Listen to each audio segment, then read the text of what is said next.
17 जून 2025 की सुबह अलवर जिले के आलिशान जगह में एक मकान से बहुत तीखी स्मेल आ रही थी और उसके पड़ोसी उस स्मेल से बहुत ज्यादा परेशान हो जाते हैं। तो वो उस मकान मालकिन के घर जाते हैं और वहां जाके उस मकान के बारे में उनको सब कुछ बताते हैं। अब इस घर के मकान मालकिन का नाम मिथिलेश था, वहीं उसके पति का नाम राजेश था। फिर ये दोनों अपने किराए वाले घर पे जाते हैं और वहां जाके उस गंध को महसूस करते हैं, लेकिन इनको ये नहीं पता लगता कि आखिर ये गंध आ कहां से रही है। फिर ये थोड़ी सी और छानबीन करते हैं, फिर इनको ये पता लगता है कि ये गंध शायद छत के ऊपर से आ रही है। फिर ये दोनों छत के ऊपर जाते हैं तो इनको वहां पर एक नीले रंग का ड्रम दिखाई देता है। वो लोग ड्रम के थोड़ा और नजदीक जाते हैं, फिर उनको पता लगता है कि ये तीखी सी स्मेल तो इस ड्रम से आ रही थी और बदबू ऐसे की जैसे किसी बॉडी की सड़न हो, यानी कोई बॉडी काफी दिन से सड़ रही हो। फिर वो बिना कुछ देरी किए वहां की लोकल पुलिस को कॉल करते हैं और वहां की पुलिस भी मौके वारदात वहां पर पहुंच जाती है, क्योंकि आजकल ऐसे केसेस बहुत चल रहे हैं। नीले ड्रम, कोई अपने पति को नीले ड्रम के अंदर डाल दे रहा है, कोई अपने पति को जमीन खोद के टाइल के अंदर डाल दे रहा है। इसलिए पुलिस इसको लाइटली नहीं लेती और तुरंत ही मौके वारदात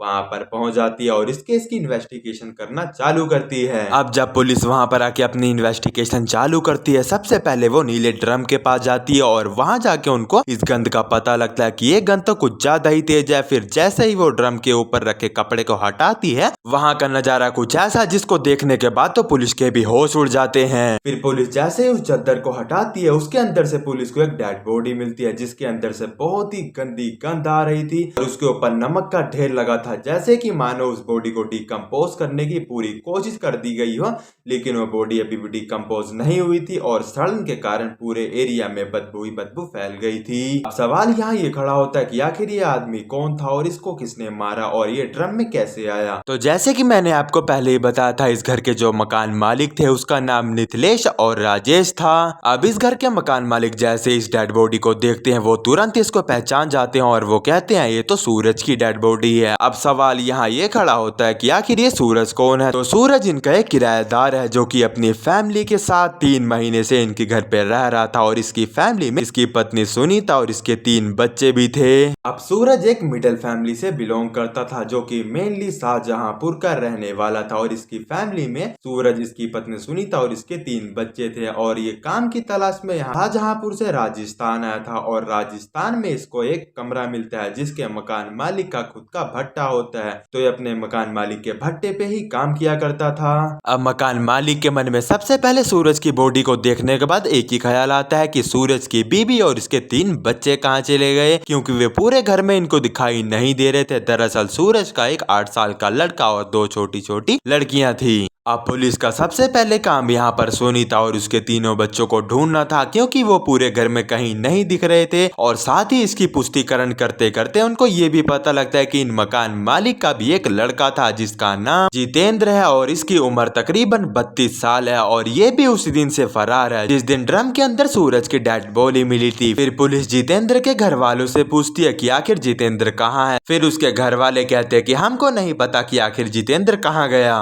दरअसल ये जो जितेंद्र नाम का व्यक्ति है ये भी अपने पिता के भट्टे पे काम किया करता था, वहीं पर सूरज भी उसी भट्टे पे काम किया करता था। पुलिस का आधा शक यहाँ जितेंद्र पे जाता है क्योंकि जितेंद्र भी नहीं मिल रहा था और वहीं दूसरी तरफ सुनीता और उसके 3 बच्चे भी नहीं मिल रहे थे। अब थोड़ी और इन्वेस्टिगेशन करने के बाद पुलिस को ये पता लगता है कि जितेंद्र की शादी 2004 में ही टूट गई थी और तब से ये अकेला रहता है। फिर थोड़ी थोड़ी कड़ियों को जोड़ने के बाद पुलिस को ऐसा लगता है कि अगर हम जितेंद्र को पकड़ ले तो हमारा केस आधा तो यूं ही सॉल्व हो जाएगा। अब पुलिस अपनी इन्वेस्टिगेशन चालू रखती है और साथ ही ये खबर सोशल मीडिया पे आग की तरह फैल जाती है, क्योंकि आजकल के टाइम पे ऐसे केसेस बहुत चल रहे हैं, नीला ड्रम पीला ड्रम। और फिर अगले दिन 23 अगस्त 2025 को पुलिस को एक अननोन नंबर से कॉल आता है और इस कॉल से पुलिस को ये पता लगता है कि जिस जितेंद्र और सुनीता और उसके बच्चों को तुम ढूंढ रहे हो वो कल शाम एक भट्टे पे देखे गए। फिर पुलिस बिना किसी देरी करे उस भट्टे पे पहुंच जाती है और वहां से सुनीता, उसके बच्चों और जितेंद्र को उठा के पुलिस स्टेशन ले आती है। अब क्योंकि ये खबर सोशल मीडिया पे आग की तरह फैल गई थी, इसलिए जिस भट्टे पे लोग काम मांगने गए थे उस भट्टे के मालिक ने पुलिस को फोन करके इन दोनों को अरेस्ट करवा दिया था। और अब जब पुलिस इनसे अपनी तरीके से इन्वेस्टिगेशन करती है, फिर ये दोनों कुछ ऐसी कहानी उगल देते हैं जिसको सुनने के बाद तो आपको जितना ज्यादा गुस्सा पाकिस्तान के ऊपर नहीं आता होगा, उससे ज्यादा गुस्सा आपको इन दोनों के ऊपर आएगा। अब ये दोनों पुलिस को बताते हैं कि कुछ दिन पहले सूरज जयपुर से अपनी फैमिली के साथ यहाँ पर काम करने के लिए आया था जहाँ पर वो मेरे ही पिताजी के भट्टे पे काम किया करता था। और काम करते करते उसकी मुलाकात जितेंद्र से होती है, जिसका पापा इस पूरे भट्टे का मालिक था। अब ये दोनों अच्छी तरह से दोस्त बन गए थे, साथ उठते बैठते थे, साथ शराब पिया करते थे। अब एक दिन सूरज जितेंद्र को लेके अपने घर जाता है, जहाँ पर जितेंद्र पहली बार सूरज की पत्नी यानी कि सुनीता को देखता है और वो देखते ही पहली नजर में एक दूसरे से प्यार कर बैठते हैं। और ऐसे ही छुपते छुपाते ये दोनों एक दूसरे से मिलते रहते थे, जहाँ पर ये लगता था कि सुनीता को भी किसी न किसी की तलाश थी और जितेंद्र की तो शादी बहुत पहले ही टूट चुकी थी। और अब जितेंद्र सूरज के घर पे किसी न किसी बहाने से रोज आया करता था और सूरज को खूब शराब पिलाया करता था। एक तरह से उसने सूरज को शराब का आदी बना दिया था। और अब ये रोजाना ही जितेंद्र सूरज के घर पे आने लगा, सूरज को खूब दारू पिलाने लग गया, जिसके कारण वो अधमरा सा हो जाता था। और फिर ये जितेंद्र सूरज की पत्नी सुनीता के साथ अवैध संबंध बनाया करता था। और ऐसे ही करते करते काफी दिन बीत जाते हैं। फिर महीना आता है जून जुलाई का, यानी कि बरसात का। अब आपको तो ये पता ही होगा कि बरसात के टाइम पे अधिकतर भट्टे बंद हो जाते हैं और इनका भट्टा भी लगभग बंद ही हो गया था। फिर सूरज जितेंद्र से कहता है कि मुझको अब अपने घर जाना पड़ेगा, क्योंकि भट्टा बंद हो गया और मेरे पे कमाई का कोई दूसरा रास्ता है नहीं। अब यहाँ पर सूरज के घर जाने पे सबसे बड़ा सदमा जितेंद्र को लगता है, क्योंकि अगर सूरज अपने गांव चला जाएगा तो उसके साथ सुनीता को भी जाना पड़ेगा, जो कि जितेंद्र ऐसा बिल्कुल भी नहीं चाहता था। फिर जितेंद्र सूरज को ये कहता है कि तुम जब तक भट्टे बंद है तब तक के लिए मेरे ऊपर वाले कमरे में रहने के लिए आ जाओ। हमारा ऊपर एक कमरा और एक बाथरूम खाली है, और फिर तुमसे जो किराया बने वो तुम दे दिया करना, और साथ ही मैं कहीं काम के सिलसिले में तुम्हारे लिए बात भी कर लूंगा। फिर सूरज जितेंद्र की बातों में आके उसके घर पे रहने के लिए आ जाता है। और अब सूरज को लगभग 2.5 महीने हो जाते हैं जितेंद्र के ऊपर वाले कमरे में रहते रहते।